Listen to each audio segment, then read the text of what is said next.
Shalom, shalom à tous. Je vous espère tous bien portants par la grâce de Dieu. Et il est déjà 5 heures passé de 6 minutes. On peut déjà commencer notre programme. Et je vous ai proposé le texte que nous allons lire aujourd'hui. Il y a deux passages que nous allons lire en fonction desquels nous allons prier.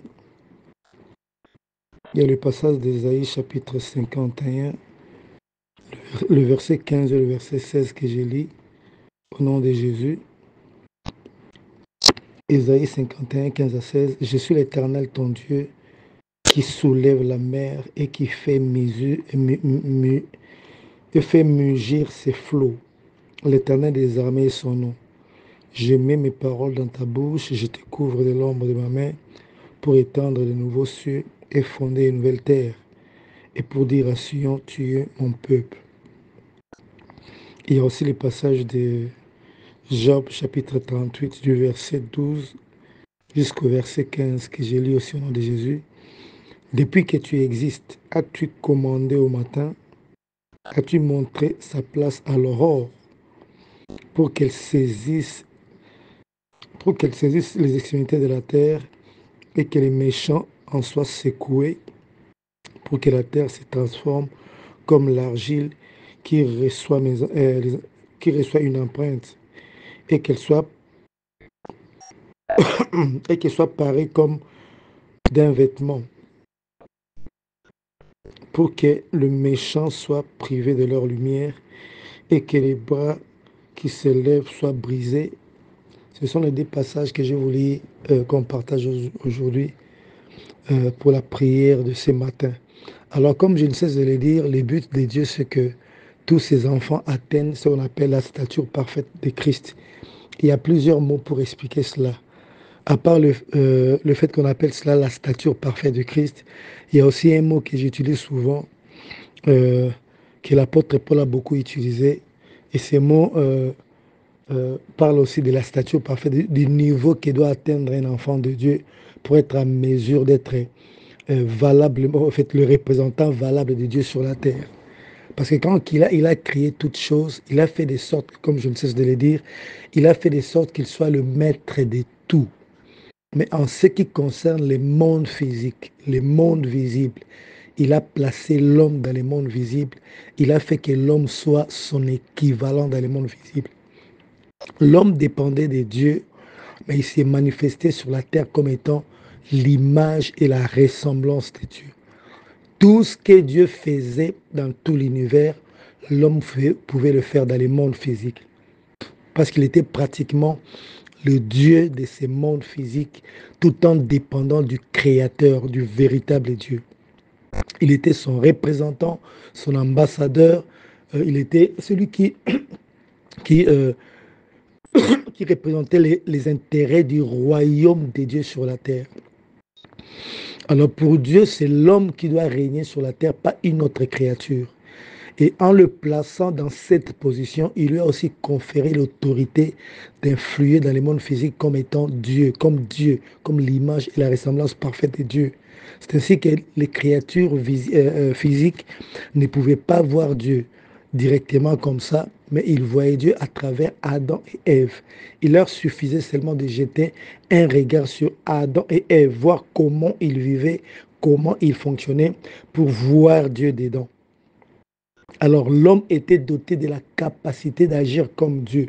Nous savons qu'après la chute, les paroles qui sont sorties ont fait de sorte que l'homme ne puisse plus jamais travailler avec l'homme puisse travailler avec ses mains. Mais à l'origine, l'être humain créé par Dieu ne travaillait pas avec ses mains. Il était l'image et la ressemblance parfaite de Dieu et il travaillait comme Dieu. Et Dieu travaille avec sa parole. Dieu crée toutes choses à travers sa parole. Tout ce que nous connaissons a été créé à travers la parole. Il libère la parole et les choses se mettent à être créées. C'est ainsi que l'homme travaillait. Cette histoire de travailler avec ses mains, de suer, est venue comme condamnation du péché. Avant que l'homme ne pêche, il ne pouvait pas travailler avec ses mains. Comme il était l'image et la ressemblance parfaite de Dieu, il faisait exactement ce que faisait Dieu. Voilà pourquoi le premier acte que l'homme a posé comme travail, c'était de nommer les créatures qu'il y avait sur la terre. Dieu lui donne l'ordre, l'autorité de nommer chaque créature. Et en nommant les créatures, il a conféré à ces créatures leur nature, leur manière de fonctionner. Je donne juste cet exemple en disant, les lions est lion parce que l'homme l'a appelé lion. L'éléphant est éléphant parce que l'homme l'a appelé éléphant. L'éléphant, on appelle ça, c'est un herbivore, je crois. Tandis que le lion est un carnivore. La nature du lion a été conférée au lion par l'homme. Mais l'homme le faisait en accord avec la pensée parfaite de Dieu. En fait, quand l'homme s'est mis à nommer les animaux, il le faisait en fonction de la pensée de Dieu. Sa pensée était tellement confondue à la pensée de Dieu qu'il a dit exactement ce que Dieu attendait. Dieu attendait. Il a fait exactement ce que Dieu attendait de lui. Donc ce n'était pas en contradiction avec la pensée de Dieu. Mais Dieu a permis à ce que ce ne soit pas lui qui finalise ce travail.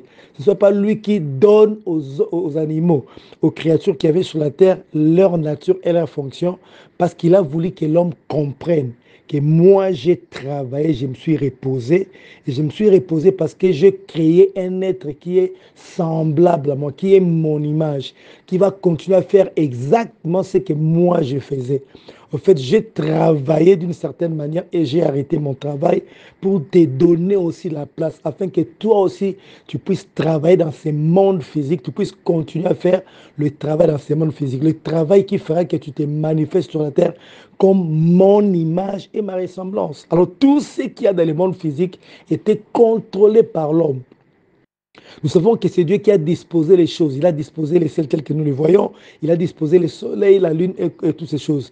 Mais l'homme étant Dieu dans le monde physique, étant l'image et la ressemblance de Dieu, il avait l'autorité sur tout ce qui a été créé. Il avait l'autorité sur le temps et les circonstances. Il avait l'autorité sur le soleil, sur la lune. Il pouvait décider des choses qui pouvaient arriver au soleil et à la lune et à toute la création. Mais cela se faisait en accord avec la pensée de Dieu. Parce qu'en cette époque-là, il n'avait pas encore utilisé sa volonté pour suivre d'autres pensées. Il n'avait pas encore utilisé sa volonté, l'homme n'avait pas encore utilisé sa volonté pour obéir à une autre pensée. Tout ce qu'il faisait était en accord avec la volonté de Dieu, avec la pensée de Dieu. Il avait autorité sur toute la création.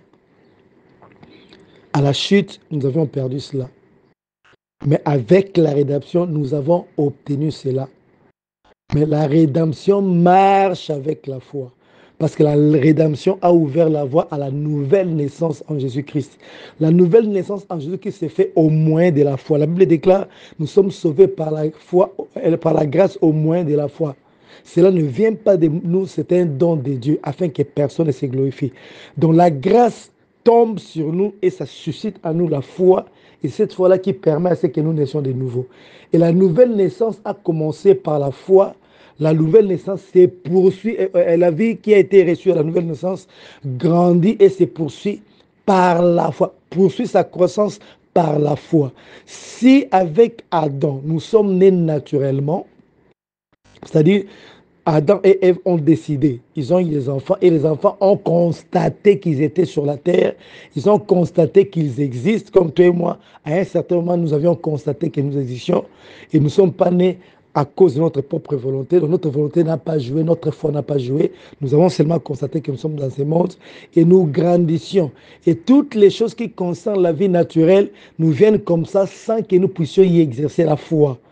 Les jours où tu as péché pour la première fois, c'était naturel. Tu n'as pas péché parce que tu as cru que tu devais pécher. Non. À un certain âge, tu commences à éprouver les besoins d'aimer des filles, par exemple, ou d'aimer les garçons, jusqu'à ce que tu ailles pécher. Le besoin de manger, le besoin de boire de l'eau, c'est un besoin naturel à l'homme.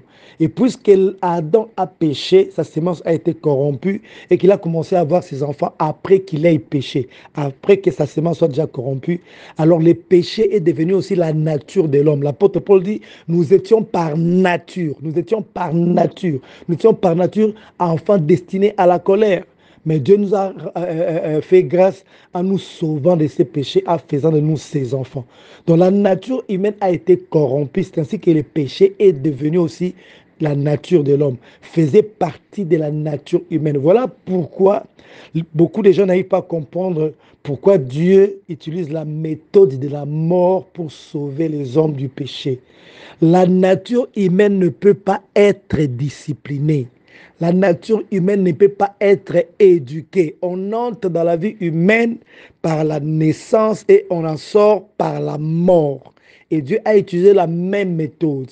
Nous sommes entrés dans la vie naturelle par la naissance et nous en sommes sortis par la mort à la croix ensemble avec Jésus-Christ.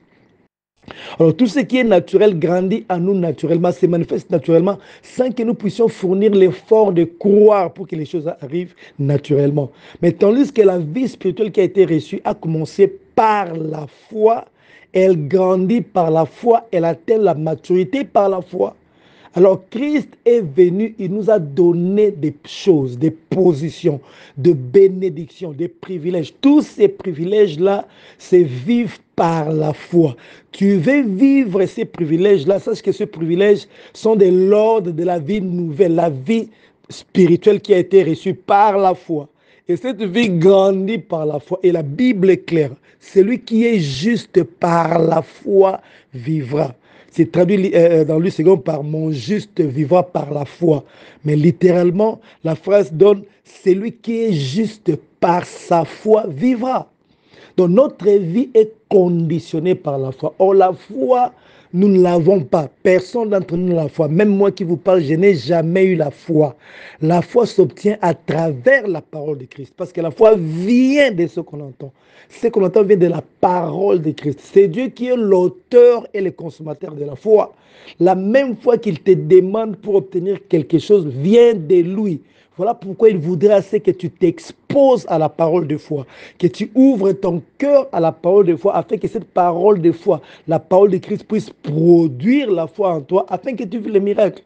L'apôtre Paul a posé une fois la question, qu'a-t-on donné à Dieu qu'on ait reçu de lui?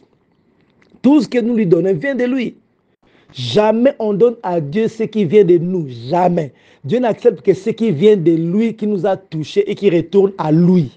Même sa parole ne descend pas sur la terre et ne rentre pas à lui. Donc la parole finit par rentrer chez lui, sans avoir accompli ses effets. L'amour dont tu dois aimer, tu dois être un amour qui vient de Dieu, qui t'a touché, et au retour, tu lui retournes cet amour-là. Tout ce que nous donnons à Dieu vient de Dieu. Qui est celui qui a donné à Dieu le premier? Tout ce que nous donnons à Dieu, ça vient de lui. Et Dieu n'accepte que ce qui vient de lui nous touche et qui retourne à lui. C'est ça le secret. Alors ces paroles doivent pénétrer nos vies pour produire la foi. La foi qu'il te demande, c'est la foi qui vient de lui, parce qu'il est la source de toutes choses. Il veut que tu dépendes de lui afin qu'il produise la foi. La foi vient de ce qu'on entend, et ce qu'on entend vient de la parole de Christ. S'il faut qu'on aille dans la profondeur de la traduction biblique, on verra qu'il y a beaucoup de passages qui ont été mal traduits, parce que la Bible déclare la loi est venue par Moïse, mais la foi et la grâce sont venues par Jésus-Christ. Mais on parle de la foi d'Abraham. C'est une façon de traduire les choses. Mais en réalité, le mot qui a été traduit par la foi, c'est le mot pistis, en grec. Et ce mot pistis veut dire, et peut être traduit par la foi, ça peut aussi être traduit par la croyance. Mais quand nous entrons dans la profondeur de la parole, nous comprenons une chose. L'être humain en soi n'a pas la foi. La foi vient toujours de Dieu, mais l'être humain a la croyance. Or, les mêmes mots est traduit par foi, et traduit aussi par croyance. Sur le plan humain, nous avons la capacité de croire. Mais la manière ou bien la capacité de Dieu de croire, c'est ce qu'on appelle la foi. Dieu nous communique sa capacité. En fait, sa croyance à lui s'appelle sa foi, la foi. La croyance de Dieu s'appelle la foi. Tandis que l'être humain n'a que la croyance. Alors quand Dieu nous communique sa croyance, c'est ce qu'on appelle la foi. En fait, nous devons aller puiser auprès de Dieu, puiser dans la parole de Dieu, puiser la foi dans la parole de Christ. Et Dieu nous a créés, Christ est venu, il a travaillé pour nous ramener à ce point-là où nous sommes capables de travailler à travers la parole. Parce que nous sommes l'image et la ressemblance de Dieu. Et comme je l'ai dit, Christ a remis les compteurs à zéro, mais en nous ajoutant quelque chose qu'Adam et Ève n'avaient pas. Adam et Ève n'étaient pas habités par Dieu. Le Saint-Esprit n'habitait pas Adam et Ève. Tout ce qu'ils ont vécu comme vie de miracles, vie de gloire, c'était lié à la vie naturelle que Dieu leur a donnée, qui n'était pas encore contaminée par les péchés. Les paroles prononcées par Dieu ont régi la vie d'Adam. On posait les bases de la vie que devaient vivre Adam et Ève. On créait les contextes de vie, les normes qui devaient régir le monde à l'époque. Quand ils ont péché, il y a encore d'autres paroles qui sont sorties, qui ont réglementé la vie sur la terre. Parce qu'en ce moment-là, le chef de l'humanité, le numéro un de la vie sur terre, était devenu pécheur. Alors, il y a des paroles qui sont sorties qui ont limité sa vie. Quand Christ vient, il meurt sur la croix. Dieu s'est satisfait de l'œuvre de la croix. Alors, il libère encore une catégorie de paroles qui sont encore très, très puissantes parce qu'en ce moment-là, il permet au Saint-Esprit, Dieu lui-même, de venir habiter en nous afin qu'il ne soit plus loin de nous, afin que nous puissions être tout le temps avec lui. Et nous sommes à l'époque du Saint-Esprit, l'économie de la grâce. Le même Dieu qui se manifeste aujourd'hui comme le Saint-Esprit. Laissez-moi faire une parenthèse. Vous savez, il n'y a qu'un seul Dieu, il n'y a pas trois dieux. Il n'y a qu'un seul Dieu, une seule personne, Dieu, qui est en même temps Père, en même temps Fils, en même temps Saint-Esprit. Il s'est manifesté autrefois comme le Père. À un certain moment, il s'est manifesté comme le Fils. Et aujourd'hui, c'est le même Dieu qui habite en nous. Et il est appelé Saint-Esprit. Je m'explique.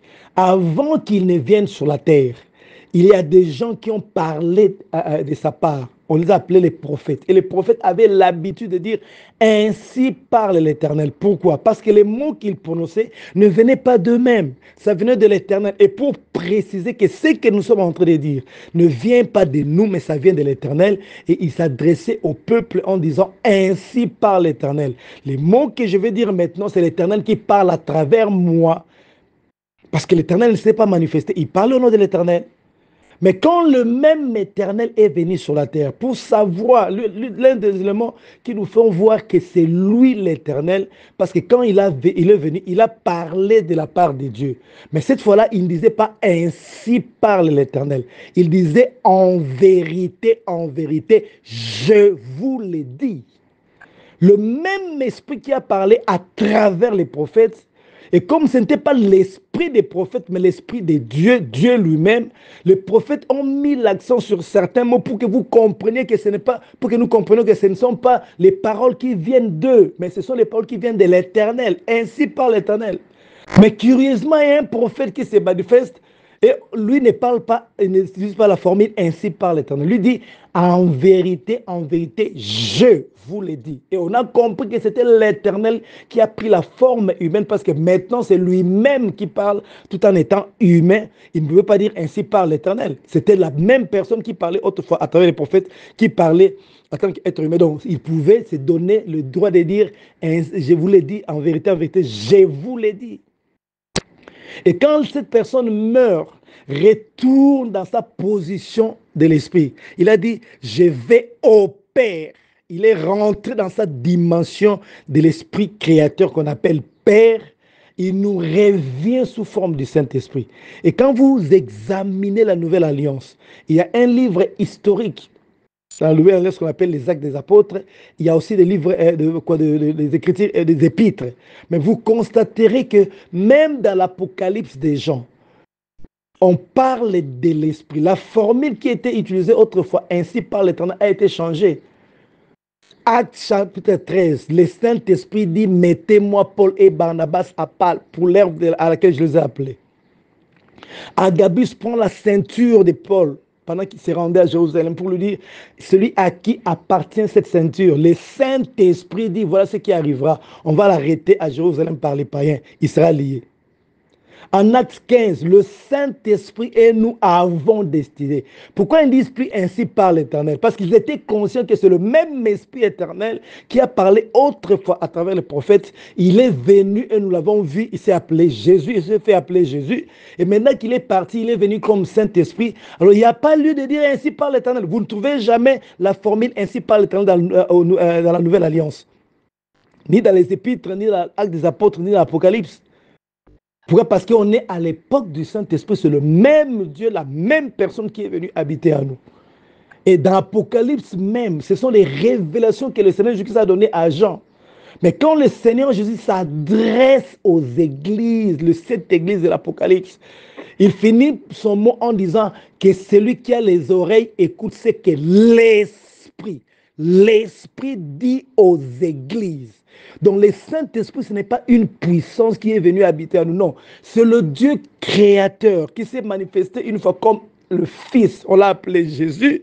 Maintenant, il revient habiter à nous dans le but de reproduire la même vie qu'il a vécue en Jésus-Christ. En tant qu'homme, il vient reproduire la même vie en nous. D'ailleurs, la Bible déclare, maintenant le Seigneur, c'est l'Esprit. Et là où est l'Esprit du Seigneur, là est la liberté. Je ne vous laisserai pas orphelin, mais je reviendrai vers vous. Et c'était le Saint-Esprit, l'Esprit de Jésus, l'Esprit d'adoption, l'Esprit de vérité. C'est celui qui est venu habiter en nous, c'est Jésus. C'est le Père, c'est Yahweh. Il est en nous. Il n'y a pas 3 personnes. Il n'y a pas Dieu au milieu, le Saint-Esprit à gauche et Jésus à droite. Non. La droite du Père, c'est une expression qui ne veut qu'expliquer et qui ne veut que signifier la puissance de l'Éternel, la toute puissance de l'Éternel. C'était une parenthèse que je le fais. Alors, le Saint-Esprit est venu habiter à nous depuis la nouvelle naissance. Ce que Adam et Ève n'avaient pas, nous l'avons obtenu à travers la rédemption. S'il faut faire la différence entre Adam et nous, c'est que nous, à part le fait que nous sommes esprit, âme et corps, mais nous avons encore Dieu qui est venu habiter à nous. Cela veut dire que ce qu'Adam avait perdu, nous l'avons déjà retrouvé, mais on nous a ajouté un plus, quelque chose de plus qu'Adam n'avait pas. Mais curieusement, on n'arrive pas à produire la vie qu'avaient Adam et Ève avant la chute. Parce que cette fois-ci, ça ne se fait pas naturellement, mais cette fois-ci, ça se fait à travers la foi. On a déjà cette histoire-là dans nos esprits. Nous avons été bénis de toutes sortes de bénédictions spirituelles dans les lieux célestes. Ce sont des bénédictions qui sont dans l'ordre, dans la sphère spirituelle, dans nos esprits. Bénédictions spirituelles dans les lieux célestes. Ces choses-là sont spirituelles. Mais pour que nous puissions vivre ces réalités, il faut la foi. Or, la foi, il faut toujours se connecter à la parole de Christ. En d'autres mots, notre connexion à la parole de Christ permet à ce que nous puissions vivre la vie telle que Dieu nous l'a donnée en Jésus-Christ. C'est une vie qui nous a placés au-dessus de Satan lui-même, Lucifer, au-dessus des autorités de domination. Même Lucifer le sait. Ces démons-là qui combattent ta famille savent qu'ils ne peuvent rien devant toi. Ils savent que tu peux les écraser, mais le problème est que toi-même, tu es conscient. Même si tu le sais, est-ce que tu réalises vraiment que Dieu t'a placé au-dessus? Et une fois que tu réalises que Dieu t'a placé au-dessus, ça te révolte, ça te pousse à l'action. Parce que Dieu n'est pas un homme pour mentir. Il n'est pas un fils de l'homme pour changer sa parole. Quand il a dit que nous sommes placés à la droite du Père ensemble avec le Seigneur, nous sommes d'ailleurs assis. C'est-à-dire, nous sommes dans une position de gouverner, de dominer sur notre trône. Nous sommes là ensemble avec le Seigneur Jésus-Christ. C'est la vérité absolue. Personne ne peut contester cette vérité. Même le diable, l'enfer ne peut pas contester la réalité que tu es en Jésus-Christ. Mais cette histoire-là ne se manifeste qu'à travers la foi. La vie naturelle est naturelle. Tout se fait naturellement. Tu atteins un âge, tu commences à faire les choses par rapport à cet âge naturellement.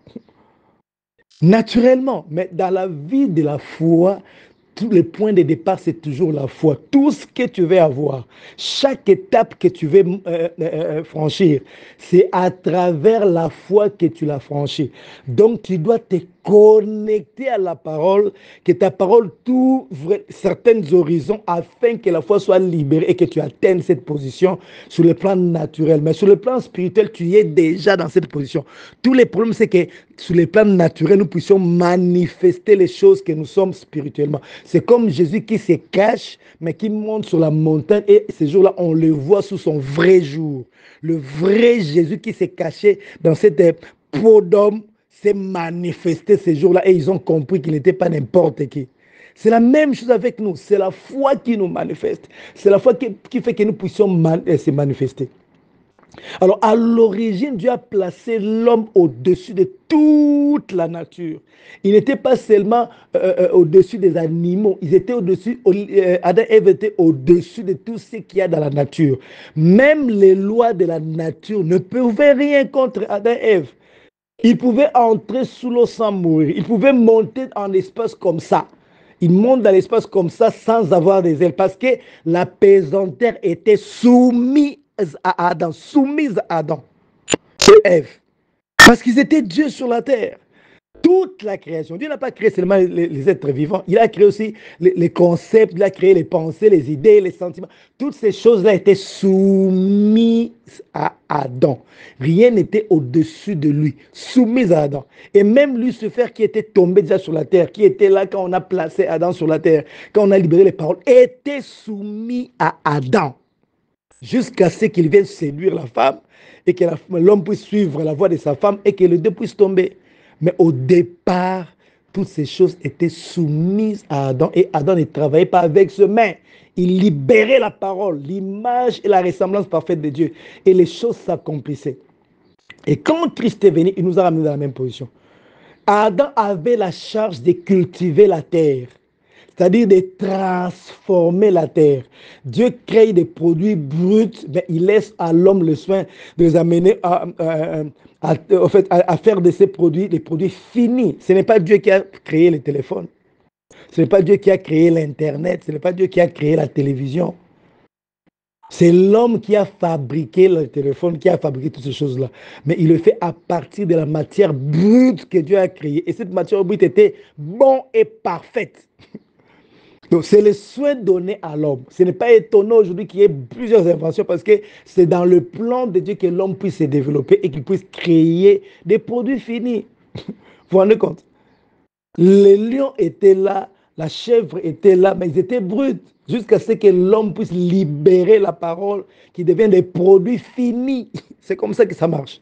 Et la méthode n'a pas changé. Jusqu'aujourd'hui, c'est ce que Dieu poursuit à travers ses enfants. Il faut que ces enfants grandir. C'est-à-dire, quand je parle de grandir, en fait, il faut que nos pensées se conforment à la pensée de Dieu. Le point de départ, c'est ça, et le point d'arrivée, c'est le même point de départ. C'est-à-dire, Dieu voudrait que nos pensées soient conformes à ses pensées, que nous commencions à penser comme lui, que nous voyons les choses comme lui, parce que l'être humain est le fruit de ses pensées. Tel il pense dans son cœur, nous dit Proverbe, tel il est. Tu ne peux pas être différent de ce que tu penses dans ton cœur. Ce que tu penses dans ton cœur, c'est ce que tu es. Les pensées qui dominent ta vie, c'est ce qui reflète ta vie. Tu t'es réveillé le matin, tu as songé à te connecter avec nous. Avant que tu poses l'acte, tu prennes ton téléphone, tu as d'abord pensé le faire. Il n'y a aucun acte que tu poses dans la vie sans qu'il soit précédé par une pensée. Consciemment ou inconsciemment, nos actes, nos paroles sont précédés de nos pensées. Voilà pourquoi la Bible dit, tel il pense dans ton cœur, tel il pense dans ton cœur, dans son cœur, tel il devient. Et dans certaines versions, il dit, l'homme est le reflet de ses pensées. Vous vous rendez compte? Donc, quand tu penses Dieu, tu penses parole de Dieu, tu manifestes Dieu. Vous comprenez pourquoi Dieu insiste sur la méditation. Et c'est ce que les enfants de Dieu ne font pas. La parole de Dieu est facile à transmettre quand elle trouve les gens qui méditent déjà la parole de Dieu. Mais quand elle ne trouve pas des gens qui méditent la parole de Dieu, ça devient un peu très, très difficile pour eux d'appréhender certaines choses. Parce qu'il y a certaines choses qu'on ne parle pas, parce qu'elles sont tellement profondes que ça risque de troubler les gens ici. Surtout des choses qui ont trait au monde spirituel. Le passage que je vous donne de Job, le livre de Job, c'est un livre hautement spirituel, je vous dis, hautement spirituel, je peux même aller très loin, hautement astronomique, hautement astrologique même, parce qu'aujourd'hui l'astrologie, c'est interdit aux enfants de Dieu, n'y touchez même pas, parce qu'elle a été tellement corrompue que si tu entres dedans, tu risques de t'égarer. Heureusement que tu as le Saint-Esprit, tu es né de nouveau, je crois que tu ne peux pas être perdu, mais n'ose pas toucher à l'astrologie. Mais le livre de Job est hautement astrologique et même hautement astronomique et hautement spirituel. Ça parle de la création dans une dimension qui n'est pas relatée dans Genèse. Ça parle des choses qui se sont intervenues lors de la chute de Satan et quand Dieu est descendu pour réaménager la terre. Les combats des Léviathans, les combats des Rahab, ça se trouve dans Job, mais ça est dans un langage codé que les gens n'arrivent pas à comprendre. Et Dieu parle de la création ici. Il s'adresse à Job. Parce que Job s'est tellement plaint, tellement plaint. Dieu lui dit, quand j'ai créé telle chose, toi tu étais là. Quand j'ai fait cette chose, est-ce que c'est toi qui donnes l'ordre au matin de se lever? Et toi qui donnes l'ordre à l'aurore de prendre position afin de branler les méchants? C'est l'une des paroles que Dieu a dites à Job en ce moment-là. Et c'est ce que je voulais exploiter aujourd'hui. Bien que les Saintes me conduisent à dire encore cette autre chose. Pourquoi Dieu est arrivé à dire ça à Job? Parce que Job a connu, en fait, en le lui disant, Dieu a expliqué au Job comment il a créé le monde, comment il a étendu les cieux, il a fondé la terre. Tu étais là quand je le faisais. Tu t'es plaint, tu t'es plaint, tu t'es plaint. Ok. Mais est-ce que tu étais là quand je faisais telle chose? Est-ce que tu me connais? Tu me connais vraiment? Et Christ, heureusement que Christ a dit, personne ne connaît le Fils, ce n'est le Père, et personne ne connaît le Père, si ce n'est le Fils, et à qui le Fils veut bien le révéler. Toutes les personnes qui ont connu le Père, ils l'ont connu par révélation. J'aimerais insister pour dire, faire une parenthèse pour faire comprendre que non, le Dieu que nous connaissons, nous ne le connaissons qu'en partie. Personne n'a connu la totalité de Dieu. Tout ce que nous avons de Dieu sont des révélations. Et les révélations sont graduelles, les révélations sont progressives. Les révélations que certaines personnes ont eues de Dieu dans le passé ne seront pas conformes à ce que nous avons aujourd'hui parce qu'ils ont une petite portion de révélations. Nous sommes censés grandir dans la connaissance de Dieu. Et malheureusement, nous retournons toujours à la petite connaissance. Effectivement, la petite connaissance qu'ils ont connue de Dieu, ce sont les fondements. Ce que nous aurons à connaître de Dieu ne vont pas contredire, ne va pas contredire ce qu'ils ont connu. Mais ça va ajouter un plus par rapport à ce qu'ils ont connu. Ils ont connu Dieu d'une certaine manière, mais il faut que nous, après, nous puissions encore connaître Dieu de la manière la plus approfondie. Mais malheureusement, nous n'arrivons pas à aller trop loin avec Dieu parce que nous tournons autour de ce qui a été déjà dit. Job a dit autrefois, Job a dit après sa guérison, autrefois j'ai entendu parler de l'Éternel, mais maintenant mes yeux ont vu l'Éternel. Nous entendons parler de Dieu. Nous entendons parler de ce qu'il a fait dans le passé. Nous entendons ce que les autres ont perçu de Dieu. Mais Dieu ne veut pas que nous nous limitons seulement à entendre. Il veut que nos yeux voient. Que nos yeux voient. Or, Dieu se renouvelle pas, mais en fait, comment dire, se dévoile encore davantage au point que les révélations que nous recevons de Dieu aujourd'hui peuvent étonner les gens qui ont reçu les révélations de l'ancienne alliance. Ils ne seront pas, en fait, troublés parce qu'ils ne verront pas la différence. En fait, ils ne verront pas que ce qu'ils ont reçu est différent, mais ils verront que ce que nous avons reçu est plus grand que ce qu'eux ont reçu. Mais malheureusement, nous sommes encore en train d'entendre parler de Dieu et les gens d'aujourd'hui ne veulent pas expérimenter Dieu. Il faut que nos yeux voient. Et je vous garantis que ce que nous aurons à voir sera supérieur à ce qui a été vu dans le passé. Ça ne contredira pas ce qui a été vu dans le passé, mais ça sera supérieur. Il y a un pasteur qui a dit, quelque chose que le Saint-Esprit lui a expliqué. Le Saint m'a expliqué pourquoi les 24 veillards et les 4 êtres vivants sont tout le temps en train de se prosterner devant l'Éternel. Et il prononce des paroles d'adoration. Il a dit, ce n'est pas écrit dans la Bible, mais c'est le Saint-Esprit qui me l'a dit quand il lui a posé la question. Et vous savez ce que le Saint-Esprit lui a dit? Il lui a dit, Dieu est multidimensionnel. Personne ne peut le comprendre. Tout ce que nous connaissons, ce sont des révélations qu'il permet que nous puissions recevoir. Alors quand les V4 veillards soulèvent leur tête pour contempler Dieu, ils découvrent une nouvelle dimension de Dieu. C'est ce qui leur permet de se prosterner en disant, Dieu, tu es ce que nous venons de voir maintenant. Mais quand ils vont encore soulever la tête pour contempler Dieu, ils voient encore une autre dimension. Ils courbent la tête pour dire, Seigneur, tu es ce que nous venons de voir. Et quand encore ils vont soulever la tête, ils voient encore une autre dimension. Et c'est ainsi que tout le temps, ils sont en train de courber la tête, de lever la tête. Pourquoi? Parce qu'ils voient de nouvelles dimensions de Dieu. Ils soulèvent la tête, ils voient que Dieu est amour. Seigneur, ils se prosternent, disent, Seigneur, tu es amour. Quand ils soulèvent la tête pour le contempler, ils trouvent qu'il est merveilleux. Seigneur, tu es merveilleux. Quand ils soulèvent la tête, et c'est ainsi que Dieu est révélé chaque jour. Et de toute l'éternité, nous ne serons jamais épuisés la totalité de Dieu. Il est immense. Il est grand. Tout ce que nous connaissons de lui sont des révélations. Et il nous a placés sur la terre comme son image et sa ressemblance. Tu es l'image de Dieu et tu es sa ressemblance. Pourquoi je te dis ces choses? Parce qu'il faut comprendre que quand nous faisons une déclaration, nous les faisons parce que nous voulons nous conformer à la pensée de Dieu.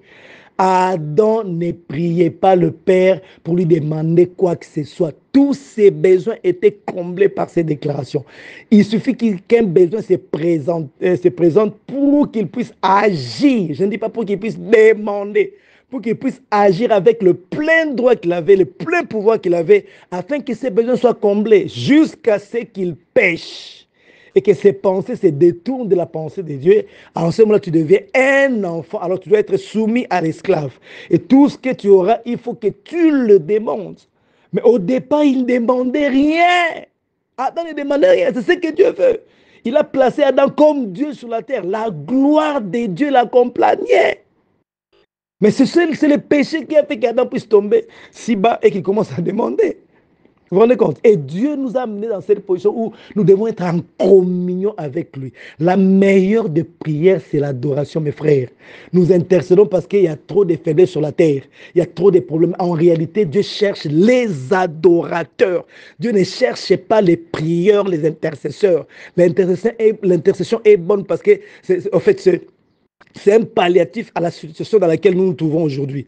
Il faut qu'il y ait intercession, il faut qu'il y ait des prières et des demandes. Mais en réalité, Dieu cherche les adorateurs. Et quand nous atteignons ce niveau-là, qu'est-ce qu'on a à demander à Dieu? On n'aura qu'à l'adorer.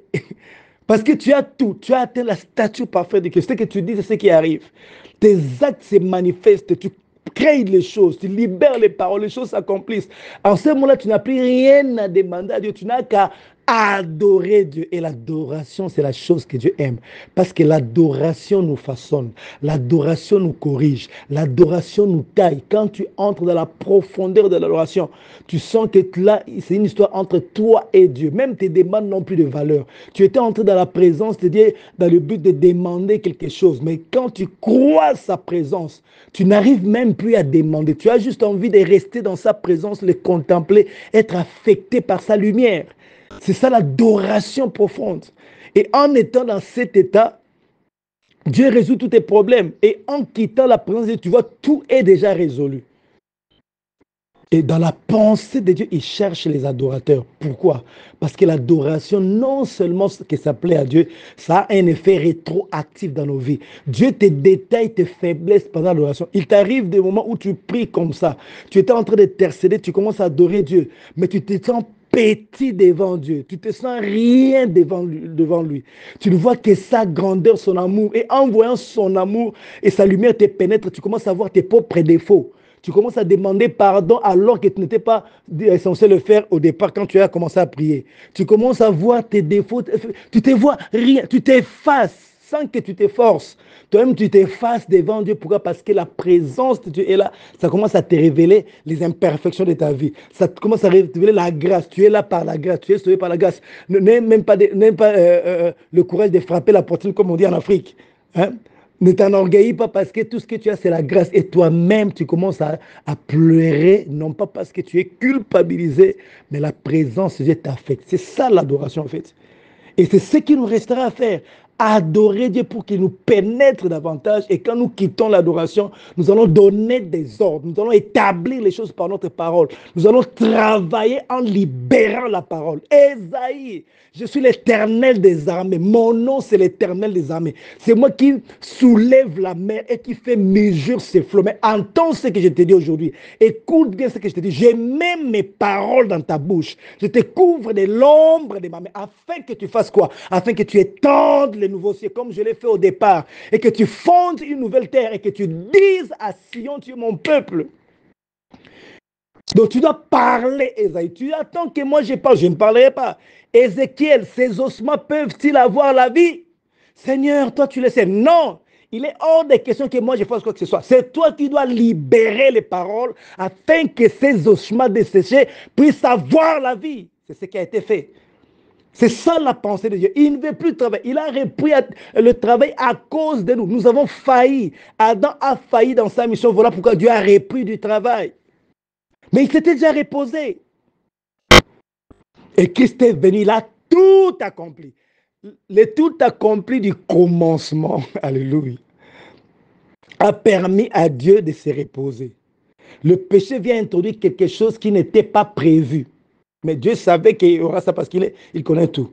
Il laisse faire les choses. Mais là, quand le péché a introduit ce qui n'était pas prévu pour l'homme, Dieu apporte un remède. Et ce remède, c'est la rédemption.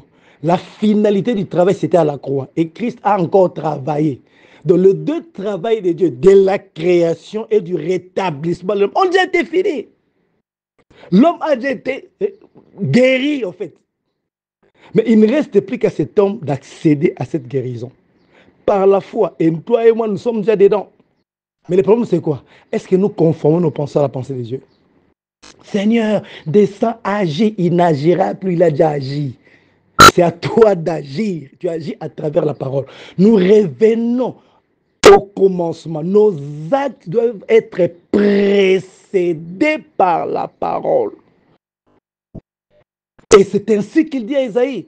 Tu penses que je suis le seul à avoir fait cela, mais je vais te donner ce pouvoir-là d'étendre le nouveau. Tu peux changer ton environnement. Ton ciel est saturé par les démons. Tu peux étendre des nouveaux ciels qui ne sont pas occupés par les démons. Tu peux créer un nouveau ciel pour toi.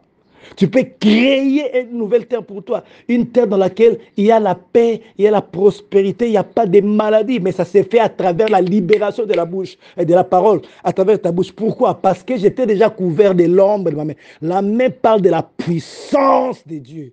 Et à l'époque, c'était l'ombre de la main. Ce n'était même pas l'image de la main. L'ombre de la main qui couvrait. Mais cette fois-ci, nous sommes dedans. Nous sommes assis au cœur. Esaïe avait besoin de l'ombre de la main de l'Éternel. Mais toi et moi, nous ne sommes pas là. Nous sommes assis à la droite. Nous sommes dedans. Dans la puissance, assis dedans. Mais ça se manifeste quand on commence à croire. Même moi qui te parle, toi tu m'écoutes. Si toi tu crois suffisamment bien, et moi qui te parle, je ne crois pas, toi tu verras les miracles et moi je ne serai qu'un dispensateur de ces choses. Il y a eu des prophètes qui ont reçu des mystères cachés concernant ce qui arrivera avec le Christ. Mais qu'est-ce que Dieu leur a dit? Ça ne vous concerne pas. Vous n'êtes que des dispensataires de ces choses. Il y a une génération à qui ces choses sont destinées. Et nous, nous sommes cette génération. Je ne dis pas que moi, je ne peux pas vivre ce que je dis. Non, non, non, non, ça, je refuse. Parce que je conforme chaque jour ma foi. J'essaie de me connecter à la parole afin que je vive. Mais c'était juste un exemple pour faire comprendre que non, tout celui qui écoute, ce n'est pas seulement moi qui parle, qui connais de ces choses. Maintenant que je te les révèle, tu les connais aussi. Tu peux aussi croire et vivre des choses. Nous sommes à l'époque de la compétition, de l'exposition à la parole de Dieu. Parce que la foi vient de ce qu'on entend. C'est ce qu'on appelle la parole de Christ. Les gens qui excèdent dans la foi sont des gens qui sont exposés à la parole de Dieu. Mon frère, ma soeur, nous n'avons pas d'excuses, nous qui vivons cette génération. Parce qu'à l'époque de Christ, Christ parlait et les paroles s'envolaient en l'air. Et qu'est-ce qui se passe avec la parole? Quand on écoute la parole est fraîche dans nos cœurs, nous sentons encore sa présence, sa force à nous. Mais il suffit seulement que le temps passe pour que ces paroles deviennent lointaines. Ça commence à s'éloigner de nous. C'est ce que dit Hébreu. Demeurez dans ces paroles de peur que vous soyez éloignés d'elles. Mais aujourd'hui, on a des outils de communication, de télécommunication. Ça nous permet d'enregistrer les messages. Si à l'époque de Christ, il y avait ces outils, je pense que le monde serait bouleversé parce qu'on aurait tout le temps, on aurait enregistré tout ce qu'il avait dit à l'époque et aujourd'hui, ce sera terrible. Lui qui parlait et les gens pleuraient. Lui qui parlait, les démons sortaient. Il y a une femme qui a dit que Dieu bénisse les mamelles qui t'ont allaité. Pourquoi? Parce qu'il parlait comme aucun autre homme. Il parlait comme ayant autorité. Il faut envoyer les gens pour l'arrêter, mais ils n'ont pas pu l'arrêter parce que telle personne a parlé comme lui. Mais supposons qu'on ait enregistré ces messages. On a enregistré ces prédications. Ce serait terrible aujourd'hui. Mais nous, on n'a pas d'excuses parce qu'on a des enregistreurs. On a la possibilité d'écouter le même message de la manière dont il est sorti de la bouche du serviteur de Dieu parce qu'on a enregistré. Or, la foi vient de l'écoute continue de la parole. On a la possibilité de se laisser pénétrer par la parole. Ben, c'est ce qu'on ne fait pas souvent. Et le monde d'aujourd'hui nous distrait tellement avec des séries, avec des films. Je ne dis pas qu'il ne faut pas suivre des films. Moi-même, je suis des films. Il y a des séries que j'aime aussi suivre. Mais je ne le fais pas tout le temps. Ce n'est pas ma passion. Ma passion, c'est la parole de Dieu. Et j'en parle avec passion. Je peux commencer à parler comme ça jusqu'à 12 heures. Il m'est arrivé à plusieurs reprises de prier, de parler de la nuit jusqu'au matin sans se rendre compte que j'ai passé 6 heures, 7 heures en train de parler. Je me rappelle encore une fois quand on a commencé à causer avec la sœur Diane. On a parlé de 23 heures jusqu'au matin, je crois, si je m'abuse. C'était vers 0 heure jusqu'au matin, les matins comme ça, on ne partageait que la parole de Dieu. Il m'est arrivé de prêcher la parole de 21h, 22h comme ça jusqu'à 11h. J'en parle avec passion parce que je ne sais pas comment expliquer cela. J'ai envie que ce que je connais vous soit transmis automatiquement et que vous parveniez à la connaissance au-delà de ce que moi j'ai. Mais tout est fonction de la connexion de la parole de Dieu. Tu ne sauras jamais te lever, libéré des paroles, si tu n'es pas connecté à la parole de Dieu. Qu'est-ce qui a donné à Josué la force d'arrêter le soleil? Il était connecté à la parole qui était adressée à lui. La parole d'Éternel qui lui a dit, nul ne tiendra devant toi aussi longtemps que tu veux voir. Qu'est-ce qui a fait que Marie puisse provoquer les premiers miracles? La Bible est claire. Tout ce que les anges lui ont dit sur l'enfant, elle repassait ça dans sa tête. Elle méditait sur ça. Et c'est ce qui fait la méditation. Plus vous méditez la parole, plus ça vous pousse à l'action. Elle a tellement médité sur ce qu'on disait sur l'enfant. Elle pensait à ça. Elle repassait ça dans sa tête. Et le moment venu, quand il a constaté que cet enfant avait 30 ans, et en plus il est allé dans le désert prier, donc c'est le moment. Et elle provoque le premier miracle parce qu'il y avait une parole en elle. Dites-moi quel est ce serviteur de Dieu qui a opéré les miracles dans la Bible et ces miracles n'étaient pas conditionnés par la parole qu'il a reçue. David a terrassé Goliath parce qu'il avait des expériences. Il a vécu des choses avec Dieu. Vous avez peur de ces païens-là? Mais ce n'est qu'un païen. Comment il peut oser dire ça? Parce qu'il savait ce que la Bible disait sur les païens et les peuples de Dieu. Comment Dieu faisait la différence entre son peuple et les païens. Voilà pourquoi quand il voit Goliath, la première des choses qui sort de sa bouche, pourquoi avez-vous peur de ces païens? Peu importe sa taille, c'est un païen. Nous sommes en alliance avec Dieu. Il connaissait quelque chose. Et c'est le point de départ du miracle qui a terrassé Goliath. Mon frère, ma soeur, la parole de Dieu est fantastique. La parole de Dieu est au-dessus de tout. La parole de Dieu peut te donner tout. La parole de Dieu peut te placer dans une position qui fera regretter les diables de ton existence sur la terre. Tu es appelé à être un cauchemar pour lui. Il n'est pas tranquille. Quand les matins se pointent à l'horizon, il se dit, cette fille-là, cette soeur-là, cet enfant-là est encore vivant. Il va encore me tourmenter. C'est ce que nous sommes appelés à faire. Le diable n'est pas notre problème. C'est nous qui sommes son problème. Je répète, le diable n'est pas ton problème. C'est toi qui es son problème de chaque jour. Tu as été placé sur la terre, tu es né de nouveau. Les problèmes ont commencé pour les diables. Mais ce n'est pas ce qui se dit dans l'église. Lisons la Bible, mon frère. Lis la Bible, ma soeur. Lis la Bible et tu comprendras que tu n'es pas n'importe qui. Les rôles doivent être inversés. Parce que c'est ça la vérité. Le diable n'est pas un problème pour toi. Ce sont de lui attribuer des choses. Il n'est pas omniprésent, omnipotent, omniscient. C'est nous qui sommes son problème, parce que nous avons l'autorité sur lui. Toute autorité sur lui, mais il n'a aucune autorité sur nous. C'est nous qui sommes son obstacle, pas lui, pas le contraire. J'allais dire des choses, je pense que je le dirai demain, l'Esprit m'a conduit autrement, parce que je n'ai pas encore exploité ces passages d'Ésaïe et de Job comme je voulais l'exploiter. Mais l'Esprit m'a conduit à dire ces choses. Mon frère, ma soeur, tu comprendras que tout est question de la connexion. Je te supplie. Je ne suis pas extra, je ne suis pas extraordinaire. Mon problème avec moi, c'est que je ne peux pas passer ma journée sans lire la Bible. Aujourd'hui, nous avons la Bible dans nos téléphones. Même en prenant un train, en prenant un bus, je peux lire la Bible. Il y a même des livres audio, des Bibles audio. Moi, je ne manque jamais d'écouteurs. Pourquoi? Parce que quand je suis dans la route ou bien je suis dans un bus ou quelque part, je mets mes écouteurs pour éviter la distraction et j'écoute les messages dans mon téléphone. On a des téléphones qui ont des capacités de stockage de 250 gigas, 128 gigas. Tu es capable d'enregistrer les messages. Tu vas à l'église, ton pasteur prêche un message qui a édifié ta foi. Retrouve ces messages, enregistre ces messages. Écoute ces messages, ça va t'exposer à la foi. Dieu veut consommer la foi. Mais il veut que tu ailles à lui pour qu'il produise cette foi-là, qu'il consomme la foi qu'il va produire en toi. À travers tes déclarations. Il y a beaucoup de choses à dire, mais je ne les ai pas dites aujourd'hui. Laissez-moi conduire autrement. Et il ne nous reste plus que 5 minutes. Aïe, aïe, aïe, aïe. Seigneur, est-ce qu'on peut prier maintenant? Mes frères, est-ce qu'on peut prier maintenant? Remercions Dieu seulement. Remercions-le, disons-lui, Seigneur, merci parce que tu nous aides à comprendre la place que nous avons dans ce monde, la place que nous avons dans nos familles. Ma soeur, j'ai envie de te dire que tu n'es pas n'importe qui. Le prix qui a été mis pour te sauver, c'est la vie de Jésus. Tu n'as pas été sauvé à prix d'argent. C'est la vie de Jésus qui a été le prix qui a été donné pour que tu sois sauvé. Tu n'es pas n'importe qui. Tu dois te valoriser dans le monde spirituel. C'est pas n'importe qui. La situation que tu vis là, tu ne peux pas l'accepter. Cette situation de maladie n'est pas ta situation, ce n'est pas ta réalité. Jamais. Plus tu pénètres la parole de Christ, plus tu te révoltes de ce qui se passe. Est-ce qu'on peut lever la voix pour dire merci? Disons seulement merci à Dieu. Pendant 5 minutes, adorez-le. On va continuer demain cette partie que je vais expliquer, que je n'ai pas pu expliquer. On va continuer demain, mais adorons Dieu. Dites-lui merci pour les souffles de vie. Disons-lui merci parce qu'il nous a... Les souffles de vie, c'est encore une occasion pour nous de briller sur la terre. Il ne t'a pas repris parce qu'il n'en a pas encore fini avec toi. Il veut faire des choses. Tu n'as pas encore atteint la dimension voulue par Dieu. Il veut que tu accomplisses les exploits. Tu ne peux pas passer ta vie et quitter ce monde sans que tu laisses des traces. Tu dois laisser les traces.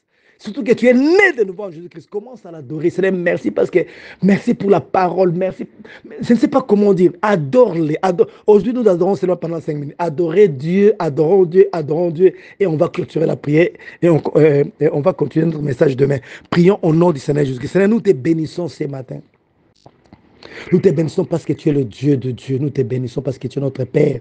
Nous te bénissons pour ton amour qui affecte nos cœurs. Ton amour qui nous a... Merci pour ta parole merveilleuse. Merci pour ta parole. Merci pour ta grâce. Merci pour la journée d'aujourd'hui. Merci parce que tu es merveilleux. Tu es Dieu. Nous t'aimons. Nous voulons que tu restes là.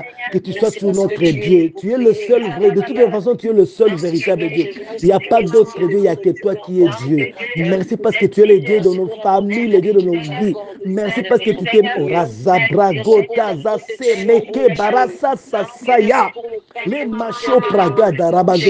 J'ai envie de dire seulement que tu es Dieu. Je n'ai aucun autre mot à dire. Tu es Dieu. Yahweh, tu es Dieu. Je n'ai rien à dire d'autre. Je n'ai pas envie de dire autre chose. À part que tu es Dieu, tu restes Dieu. Tu es Dieu. Yeshua, tu es Dieu. Arasa prageto raza sabaya. Tu es olege megeba aza saketa rabashako torobaza.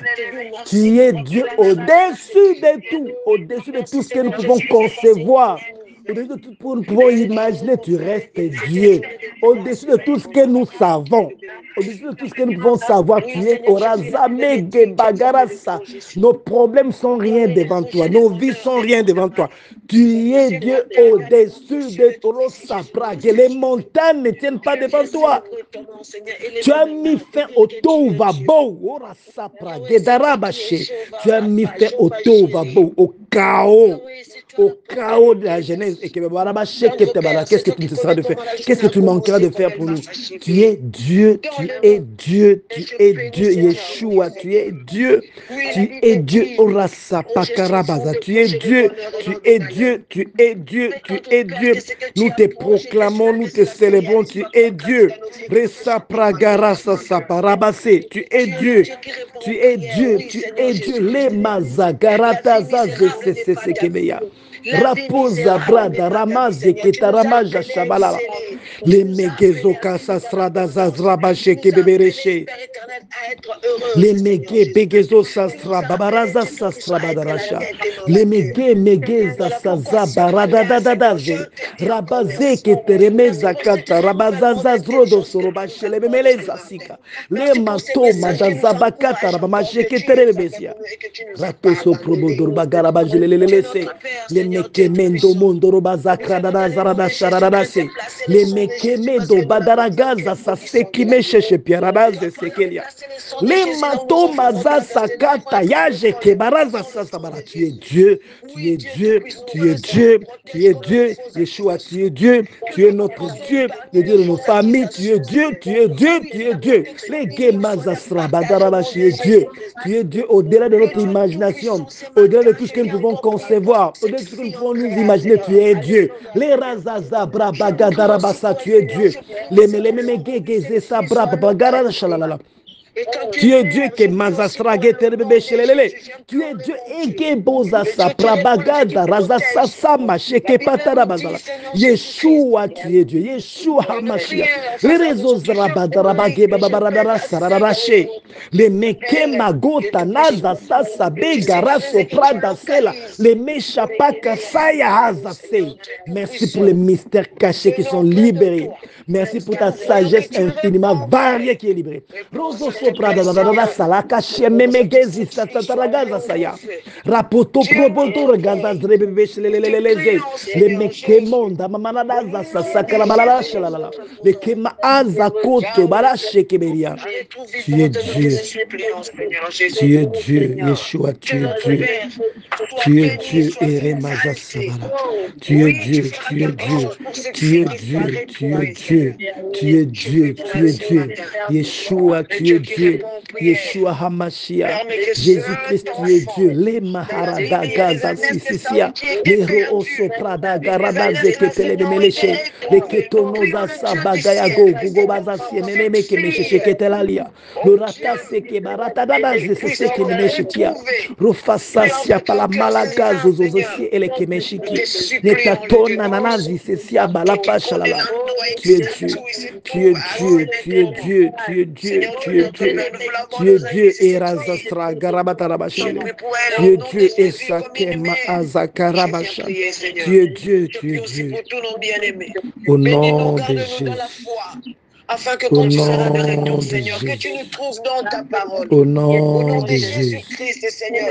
La Bible dit que au nom de Jésus. Seigneur Dieu, tu nous as appelés à méditer ta parole. Et nous voulons le faire, que tu nous accordes de la force et l'énergie, Seigneur Jésus. Au nom de Jésus. Tu peux rester calme. Contemple la gloire de Dieu dans ta journée. Il est là. Il t'aime plus que tout au monde. Personne ne t'aime et personne ne t'a jamais aimé comme Dieu. Quand toi tu pleures pour tes défauts, tu te plains pour tes défauts, lui il est là. Quand tu penses qu'il est loin, il est là. Il a dit ceci, je ne t'abandonnerai jamais, je ne te délaisserai jamais. Il t'a jamais abandonné, il t'a jamais délaissé.